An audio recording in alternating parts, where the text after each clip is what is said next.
नमस्कार जी, good evening. Welcome to our YouTube channel brain to brain classes. Last day हमने math में factorisation का इंट्रो स्टार्ट किया था। हमने उस पर एक मेथड अपन ने की थी, कॉमन फैक्टर्स और फैक्टर्स को समझा था। सो आज इसी को कंटिन्यू करते हैं, फैक्टराइजेशन। सो यहाँ पे इसकी मैं सेकेंड मेथड बताऊंगी आपको। इसकी जो सेकेंड मेथड है वो है रीग्रुपिंग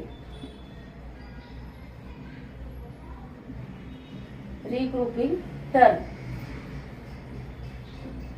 रीग्रुपिंग टर्म्स कैसे हम बताएंगे। इसमें हमने कॉमन फैक्टर्स देखे, जो दोनों ही टर्म में अगर कॉमन है तो उसको हमने बोला कि ये कॉमन फैक्टर्स है। अब ये रीग्रुपिंग क्या होता है। एक एग्जांपल्स के थ्रू मैं आपको बताती हूँ। फॉर एग्जांपल हमने लिया 2xy and plus 3x plus 2y plus 3।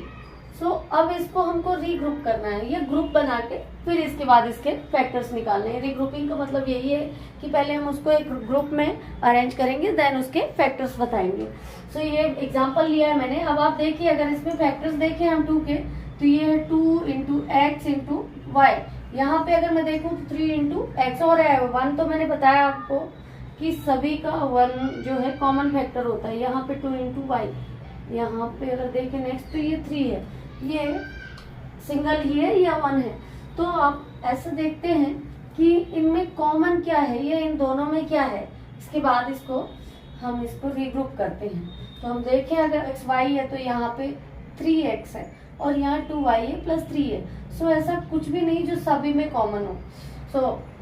हम इसको पहले ग्रुप में अरेंज करते हैं।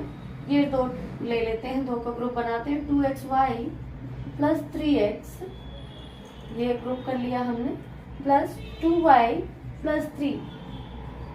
इसको देखिए यहाँ पे, तो यहाँ पे है कॉमन, यहाँ x और ये हो जाएगा 2y प्लस 3। ये हो गया। इसमें कॉमन दोनों टर्म में क्या था, x था। x को हमने कॉमन ले लिया और ये हो गया ब्रैकेट में 2y प्लस 3। यहाँ पे देखें तो कुछ भी नहीं है, बट हमको पता है कि 1 है जो वो सभी का कॉमन फैक्टर होता है, तो हमने इस पे 1 ले लिया। तो ये हो जाएगा 2y प्लस 3। अब आप देखिए कि ये 2y प्लस 3 और यहाँ पे भी 2y प्लस 3 इस पूरे टर्म में कॉमन है, तो हम इसको अलग ही लिख लेते हैं। 2y प्लस 3 ये दोनों में हो गया, ये ब्रैकेट से बाहर कर दिया हमने। और ये है आपका x प्लस 1, तो ये हो जाता है x प्लस 1। तो ये इसके फैक्टर बन जाते हैं इस टर्म के, 2y प्लस 3x प्लस 1। आप लोग, कुछ लोग सोच रहे होंगे कि ये 2xy प्लस यहाँ 2y भी ले सकते थे। तो हाँ, ले सकते हैं। इस तरीके से भी अगर आप अरेंज करें तो आंसर यही आएगा। तो देखते हैं, इसको भी करके देखते हैं। 2xy प्लस 2y, एक में अरेंज कर लिया हमने। दूसरा करते हैं 3x प्लस 3 करते हैं। तो इनमें कॉमन क्या है, 2y कॉमन ले लिया हमने इसमें, और ये हो जाता है x प्लस, यहाँ पे कुछ नहीं तो हम 1 ले लेते हैं, 1 प्लस इधर अगर देखें तो इनमें 3 कॉमन है, 3 कॉमन ले लिया तो ये हो जाता है x प्लस 1। ये आ गया आपका कॉमन फैक्टर x प्लस 1। तो दोनों में ये कॉमन है, x प्लस 1 कॉमन ले लिया। सेकेंड बनता है 2y प्लस 3। आंसर दोनों में ही एक जैसा ही आ रहा है। आप इस तरीके से भी अरेंज कर सकते हैं। ये होता है रीग्रुपिंग टर्म। पहले हमने ग्रुप को क्या किया, रीग्रुप किया। जो आपकी एग्जाम्पल्स था, इसको हमने पहले ग्रुप में अरेंज किया, इसके बाद फिर हमने इसके फैक्टर्स निकाले। ये था। इसके बाद सेकेंड हम करते हैं इसमें।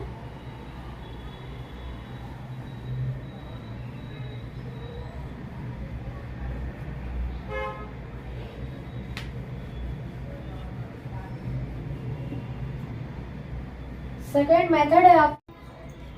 हमारी थर्ड मेथड है आपकी यूजिंग आइडेंटिटीज।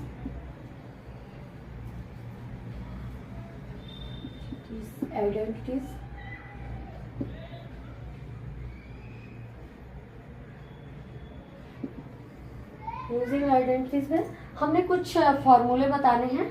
सो जैसे कि फर्स्ट है आपका यहाँ पे a प्लस बी का होल स्क्वायर, फर्स्ट फॉर्मूला है ये a प्लस बी का होल स्क्वायर, ये हो जाता है आपका a square plus 2ab plus B square. इसी तरह सेकेंड है आपका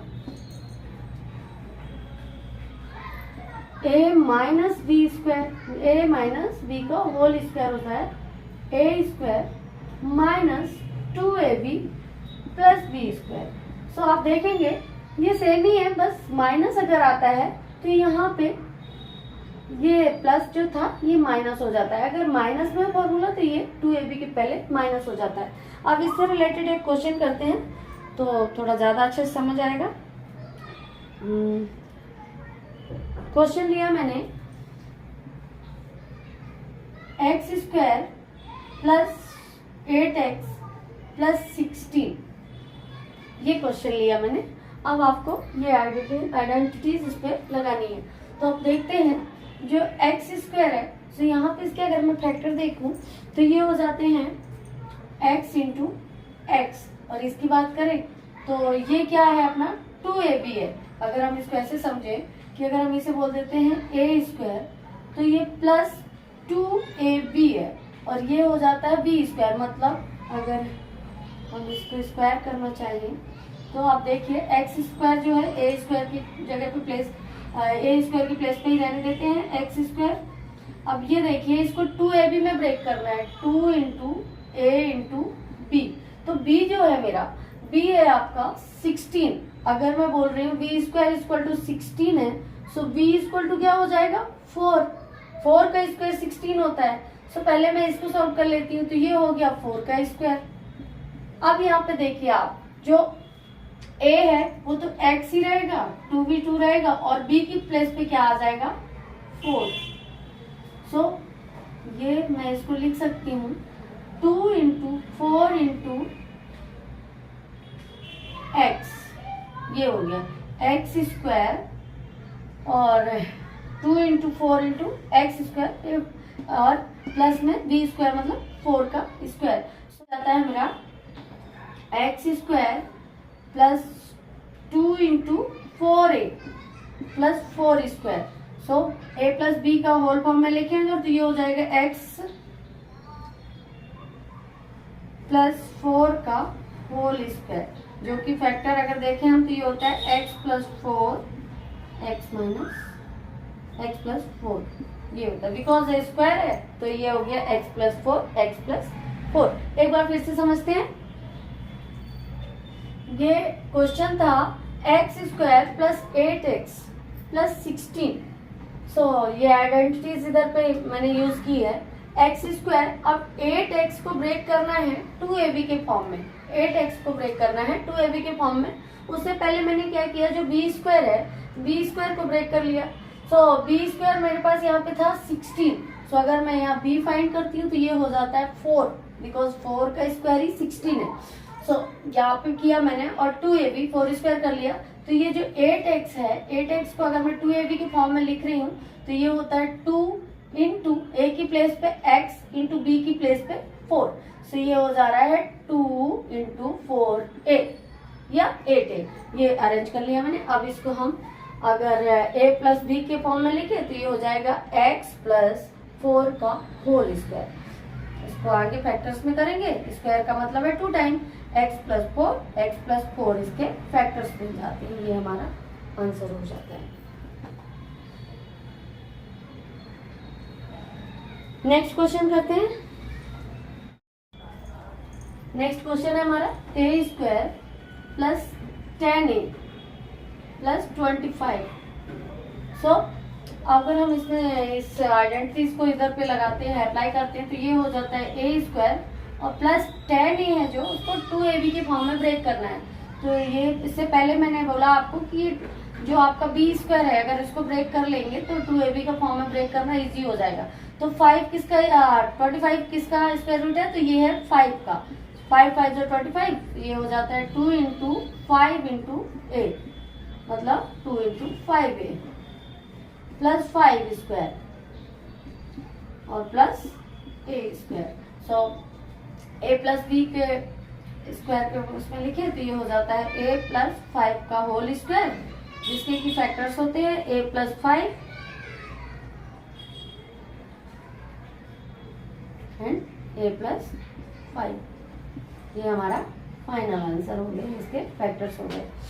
सो अगर मेरे वीडियोस आपको पसंद आ रहे हैं सो प्लीज़ मेरे चैनल्स को लाइक एंड सब्सक्राइब करें। Thank you so much.